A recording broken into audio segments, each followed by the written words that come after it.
സംസ്ഥാനങ്ങൾക്ക് ദീർഘകാല ടൂറിസം വായ്പകൾ നൽകും. പ്രാദേശിക ടൂറിസം വികസനത്തിന് വലിയ പദ്ധതികൾ നടപ്പാക്കും. ലക്ഷദ്വീപ് പുതിയ ടൂറിസം കേന്ദ്രമാക്കും. ആത്മീയ ടൂറിസം പ്രാദേശിക സർക്കാരുകൾക്ക് നേട്ടമാകുമെന്നും ധനമന്ത്രി നിർമ്മല സീതാരാമൻ പറഞ്ഞു. Projects for port connectivity, tourism infrastructure and amenities will be taken up on our islands, including Lakshadweep. This will help in generating employment also. Aquaculture ഉൽപാദനം വലിയ തോതിൽ ഉയർത്തുമെന്ന് ധനമന്ത്രി. മത്സ്യ കയറ്റുമതി ഇരട്ടിയാക്കുക പ്രധാന ലക്ഷ്യം. 5 ഇന്റഗ്രേറ്റഡ് മത്സ്യ പാർക്കുകൾ സ്ഥാപിക്കും. PM മത്സ്യ സമ്പദ യോജന തീരമേഖലയിൽ വലിയ മാറ്റം കൊണ്ടുവരുമെന്നും ധനമന്ത്രി പറഞ്ഞു. Matsya Sampada. It was our government which set up a separate department for fisheries, realizing the importance of assisting fishermen. This has resulted in doubling of both inland and aquaculture production.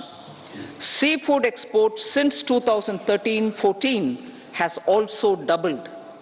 Implementation of Pradhan Mantri Matsya Sampada Yojana will be stepped up to 1.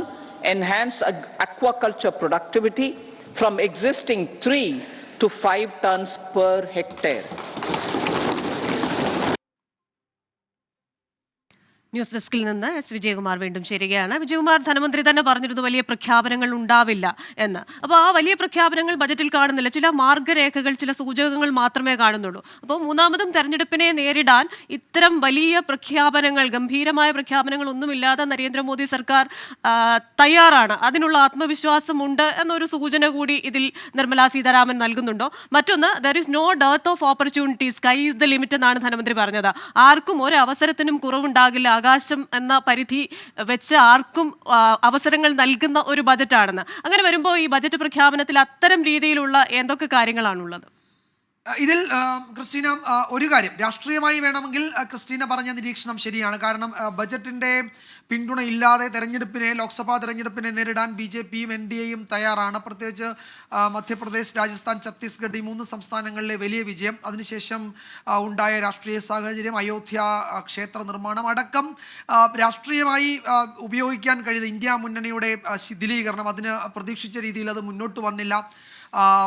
ബീഹാറിലെ ഭരണമാറ്റം, ഇതൊക്കെ അനുകൂല രാഷ്ട്രീയ സാഹചര്യമാണ് BJPയെ സംബന്ധിച്ചിടത്തോളം, NDAയെ സംബന്ധിച്ചിടത്തോളം.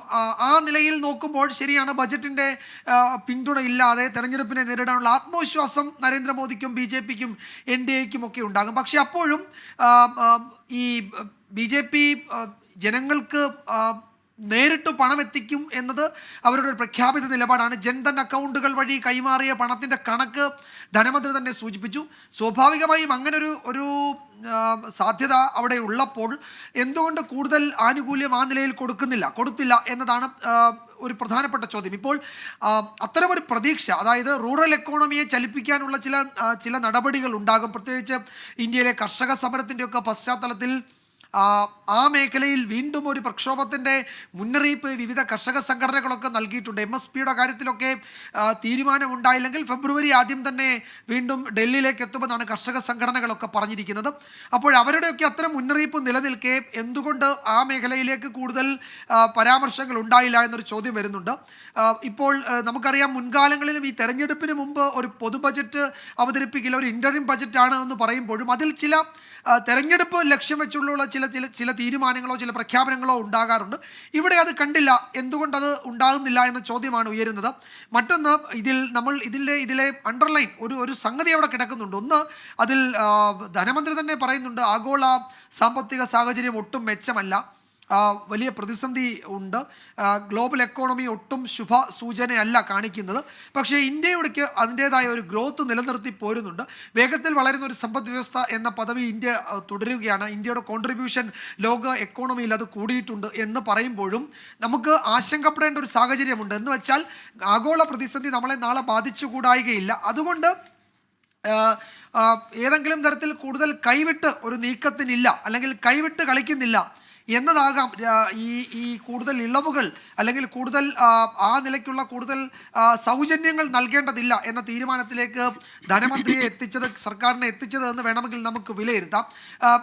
ആ നിലയിൽ ഈ കൂടുതൽ എന്തെങ്കിലും ഒക്കെ നൽകി ഇപ്പോഴത്തെ ഒരു സ്റ്റേബിളായി പോയിക്കൊണ്ടിരിക്കുന്ന എക്കോണമിയെ ദുർബലപ്പെടുത്തേണ്ടതില്ല, അല്ലെങ്കിൽ അതിൻ്റെ ഒരു റിഫോംസ് ഒക്കെ തുടരും എന്ന സന്ദേശം നൽകുന്നുണ്ട്. അതിനപ്പുറത്തേക്ക് കൂടുതൽ ഇളവുകൾ നൽകി അതിലേതെങ്കിലും തരത്തിലൊരു ഒരു അതിൻ്റെ ഗ്രോത്തിനെ പിന്നോട്ടടിക്കുന്ന ഒരു നടപടിക്ക് പോകേണ്ടതില്ല എന്ന് തീരുമാനിച്ചിരിക്കാം എന്ന് കരുതാം നമുക്ക്. ശരി, എസ് വിജയകുമാറാണ് ന്യൂസ് ഡെസ്കിൽ നിന്ന് വിശദാംശങ്ങൾ നൽകിയത്.